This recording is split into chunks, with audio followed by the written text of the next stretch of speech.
Buat teman-teman yang masih bingung skill apa aja sih yang akan diujikan dalam TOEFL ITP dan gimana sih tips dan triknya? Nah, di video kali ini kita akan membahas tuntas skill 30 plus dalam TOEFL ITP.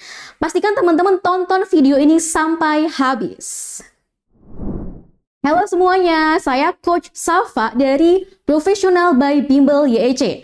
Saya akan memadu teman-teman dalam acara TOEFL Upgrader Extra TOEFL Score with Coach Safa.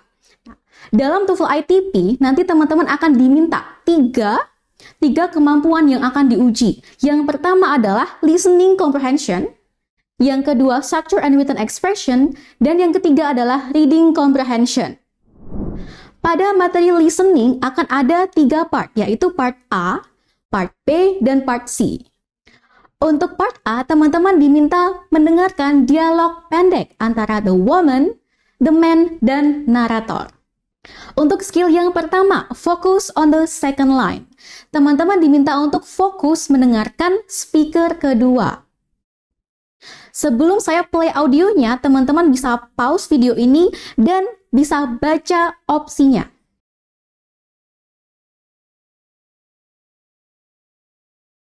Saya akan play audionya. Professor Clark, I'd like to repeat the experiment from last class. Is there a possibility I could use the lab over the weekend? It'll be locked, but you can get the key from the security office. Make sure you return it when you're finished. Number 1. What does the woman imply about the man? Silahkan teman-teman bisa menjawab opsi yang paling tepat. Kita lanjut ke soal yang kedua. Skill kedua, choose answer with synonym, atau pilih opsi jawaban dengan sinonimnya. Sinonim dari speaker kedua. Nah, teman-teman harus temukan kata kuncinya terlebih dahulu. Sebelum saya play audionya, teman-teman bisa baca opsinya terlebih dahulu.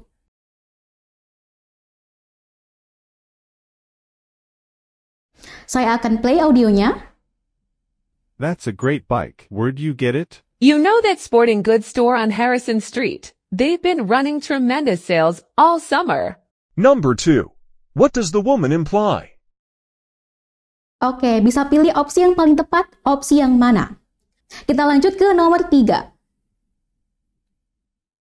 Skill yang ketiga adalah listen for expressions of agreement. Jadi teman-teman mendengarkan ekspresi persetujuan. Saya akan play audionya. What an awful movie, a total waste of time. You can say that again.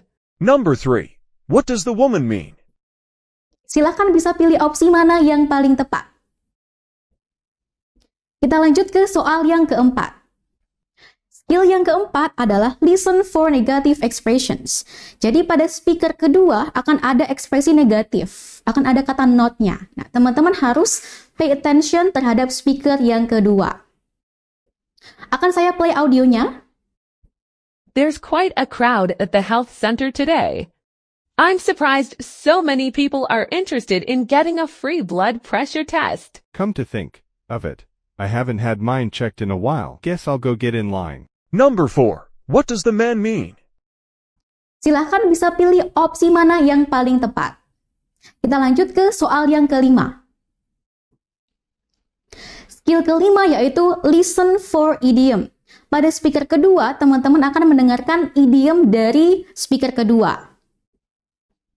Saya akan play audionya. I can't get this television set connected to the cable. Oh, it's as easy as pie. Number 5. What does the woman mean? Kita akan lanjut ke part B. Untuk part B, teman-teman akan mendengarkan dialog panjang antara the man, the woman, dan narator. Dan audio soal hanya akan diputar 1 kali untuk menjawab 3 soal, nomor 6, 7, dan 8. Untuk skill yang pertama, determine the topic, atau teman-teman harus menentukan topiknya, topik dari dialog tersebut. Skill yang kedua, draw conclusion about what, who, when, dan where. Menarik kesimpulan, apa, siapa, kapan, dan di mana. Yang ketiga, listen for answers in order. Teman-teman bisa menentukan jawabannya secara urut. Teman-teman bisa pause audio ini dan baca opsi nomor 6.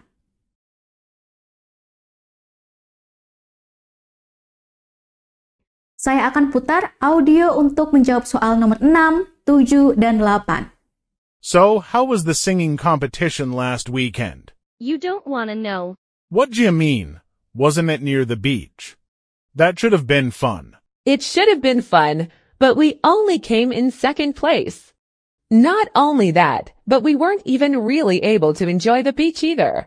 Hold on, you're upset about finishing second. How many singing groups competed? About 30. I know second place sounds okay, but that's 3 years in a row we've been in second, and it's the same group that's beaten us 3 years in a row. That's too bad, but what about the beach? I ended up spending a lot of time studying in the library. I would have loved to be at the beach swimming in the ocean or playing beach volleyball instead of being stuck in the library studying. Well, it wasn't exactly like that. I had to spend some time studying too. We really didn't have much free time. We were scheduled almost the whole time, practicing, performing, or watching the competition. So, you were that busy. Yeah, but you know the ocean water's still cold, so I don't think we really missed too much. Well, maybe you guys should plan to go back when the semester's over. Yep, that's exactly what we have in mind. It should be a lot more fun there when the weather warms up. And we don't have to think about competing. Soal nomor 6. Number 6. What are the students mainly discussing? Silahkan teman-teman bisa memilih opsi yang paling tepat. Nomor 7. Teman bisa pause video ini dan baca opsi untuk nomor 7.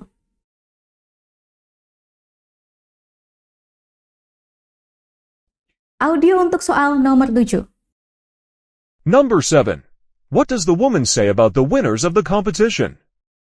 Teman-teman bisa memilih opsi yang paling tepat. Nomor 8, silahkan teman-teman bisa pause video ini dan baca opsi nomor 8.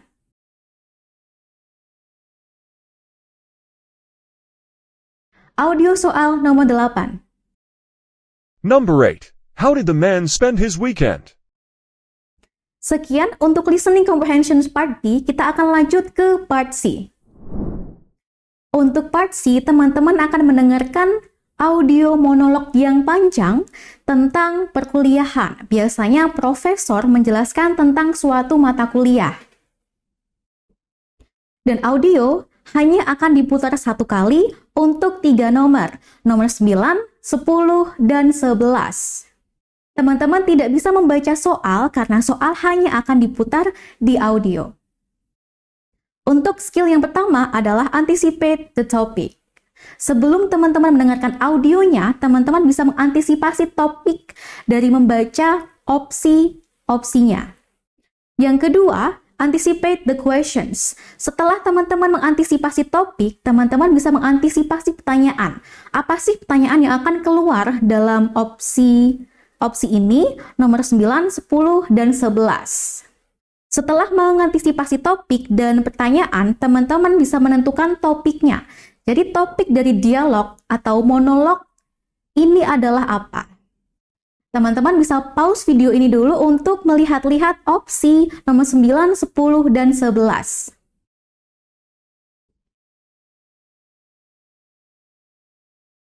Saya akan putar audio untuk 9, 10, dan 11.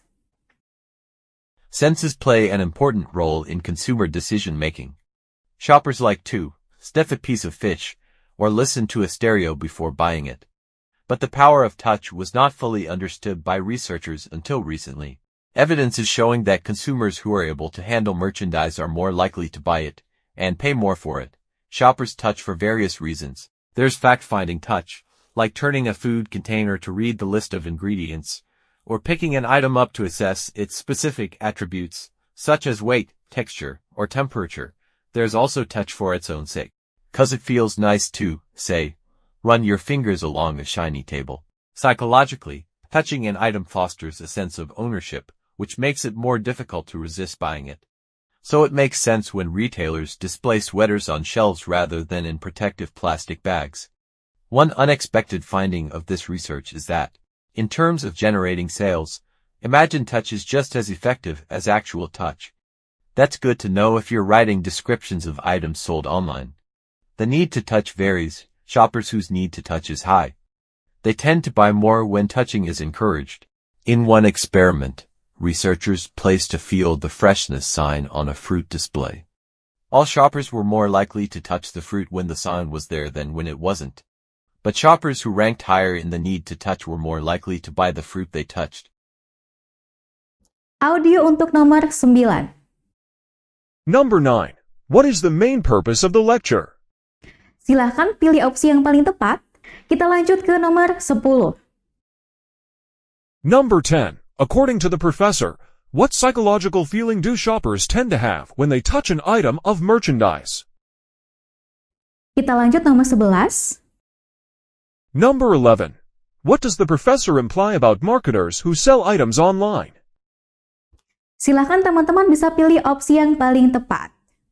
Untuk listening comprehension terdapat 3 bagian dan teman-teman sudah mendengarkan ketiga-tiganya ya, part A, part B, dan part C. Kita akan lanjut untuk structure dan written expression. Untuk structure dan written expression, teman-teman diminta untuk menggali lebih dalam lagi tentang grammar atau tata bahasa dalam bahasa Inggris. Dalam structure dan written expression, ada 2 jenis pertanyaan. Yang pertama, teman-teman diminta untuk memilih opsi yang benar. Dan yang kedua, error analysis, atau teman-teman diminta untuk memilih opsi yang salah. Langsung saja kita ke skill yang pertama. Skill yang pertama, subject-verb agreement, atau subject dan verb harus sesuai. Kalau misalnya subjek singular, verbnya juga harus singular. Kalau subjeknya plural, verbnya juga harus plural. Nah, di sini teman-teman harus menentukan subjek dan verbnya terlebih dahulu, karena dalam kalimat harus ada subjek dan verbnya. Setelah itu, teman-teman bisa mencari apa yang hilang, apakah subjeknya atau verbnya. Silakan teman-teman bisa memilih opsi yang paling tepat.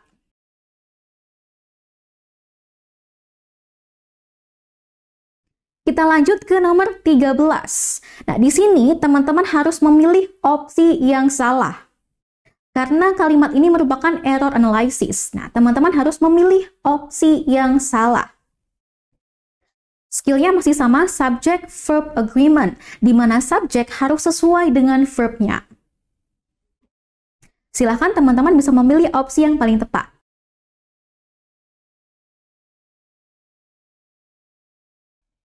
Kita lanjut ke skill yang kedua. Skill yang kedua adalah apositif.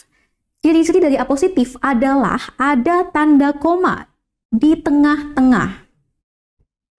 Dan apositif itu bukan subjek maupun verb. Jadi teman-teman harus mengeliminasi opsi yang ada subjeknya dan verbnya. Silakan teman-teman bisa pilih opsi A sampai D.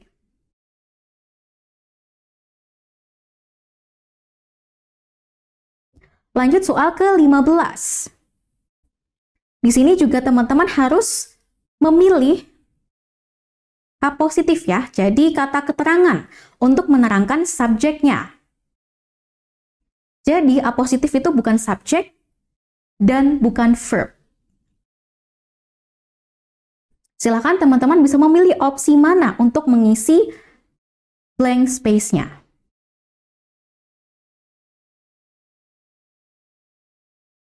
Skill yang ketiga adalah parallel structure, yaitu dalam kalimat harus sesuai.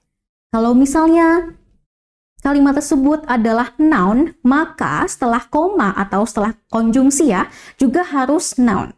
Kalau misalnya adjektif, juga harus adjektif. Yang intinya adalah kalimat tersebut harus setara. Nah, kita lihat nih soalnya. Sudah ada kata kuncinya nih teman-teman. Nah, teman-teman harus bisa mengira-ngira dan memilih opsi yang tepat.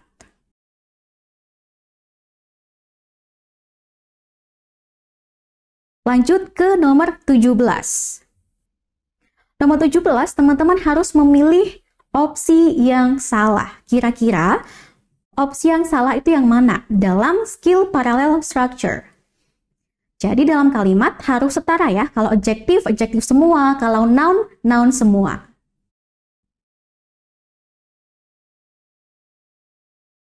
Kita masuk ke skill yang keempat, yaitu parallel structure with paired conjunctions. Nah, di sini yang membedakan adalah ada konjungsinya. Konjungsi yang berhubungan.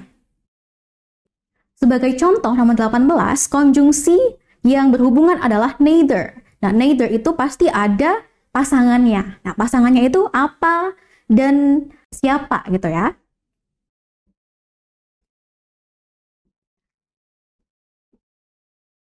Kita lanjut ke nomor 19.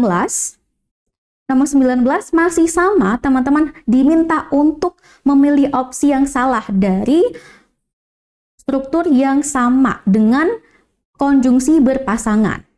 Nah, teman-teman kalau misalnya mau tips dan triks yang akan kita bahas di tanggal 10 Agustus 2024. Jadi, apa aja sih paired conjunctions itu, kemudian cara ngebedainnya gimana, dan lain sebagainya. Kita lanjut ke skill yang kelima. Skill 5 yaitu comparison degree. Nah, di sini teman-teman harus memilih opsi yang paling tepat yang menggambarkan atau menjelaskan tingkat perbandingan.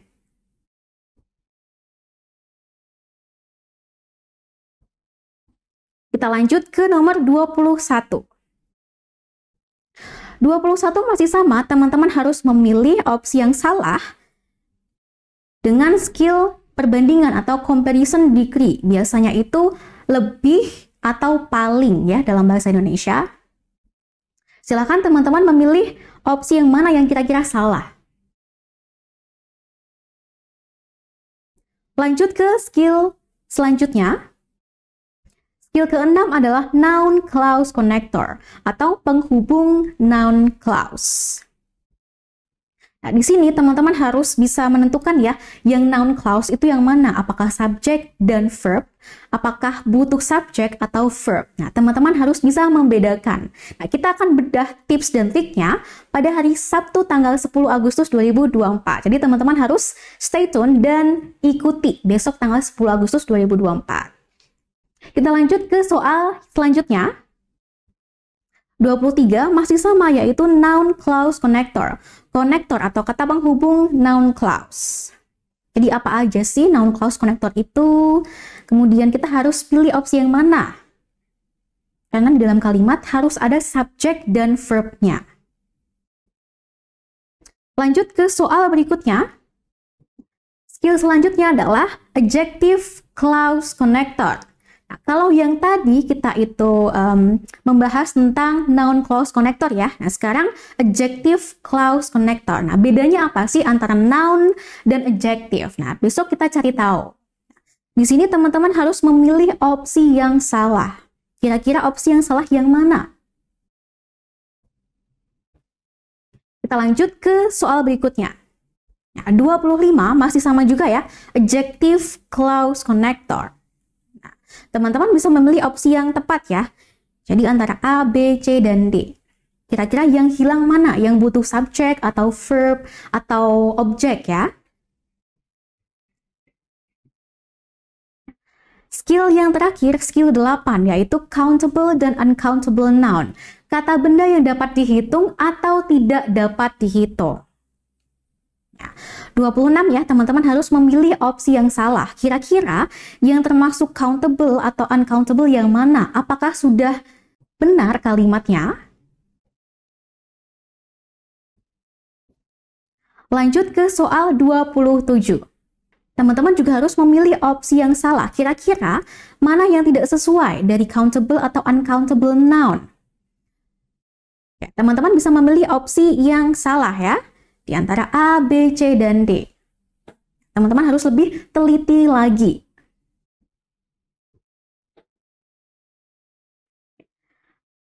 Sekian untuk materi atau soal-soal structure and written expression. Kita akan melanjutkan pada reading comprehension. Reading comprehension, teman-teman akan disajikan beberapa paragraf ya, dan teman-teman harus menentukan beberapa skill.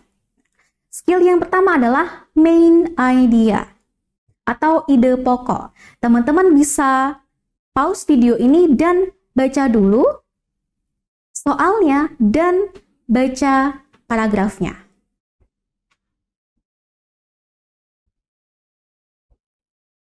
Untuk skill yang kedua yaitu sinonim atau persamaan kata. Nah, gimana sih cara menentukan sinonim ya atau persamaan kata kalau kita tidak tahu artinya? Nah, besok akan kita bahas ya, kupas tuntas. Lanjut, skill yang ketiga adalah stated detail questions atau pernyataan yang tertera di dalam teks. Jadi teman-teman harus tentukan dulu kata kunci dalam soalnya itu apa. Kemudian baca paragrafnya. Skill yang keempat adalah pronoun reference atau kata ganti. Kata ganti biasanya I, you, we, they, he, she, it. Nah, kata ganti itu merujuk pada apa atau siapa. Nah, teman-teman akan mencari rujukan kata itu. Untuk skill yang kelima, yaitu unstated detail question. Teman-teman harus menyimpulkan sendiri. Jadi jawaban dari pertanyaan yang sudah ditentukan. Tentunya, teman-teman harus mencari keywordnya terlebih dahulu. Skill yang terakhir adalah location of information. Teman-teman diminta untuk mencari informasi yang ditanyakan itu berada pada baris atau paragraf keberapa. Teman-teman harus tentukan dulu kata kunci pada soalnya. Soal-soal ini akan kita bahas pada tanggal 10 Agustus 2024 pukul 15.30 dalam acara TOEFL Upgrader Asia TOEFL with Coach Safa. Jadi teman-teman harus ikut dan join nih acara besok ya tanggal 10. Kita akan kupas tuntas 30 plus ya skill ini dan gimana sih cara jawabnya, tips dan triknya. Nah, see you!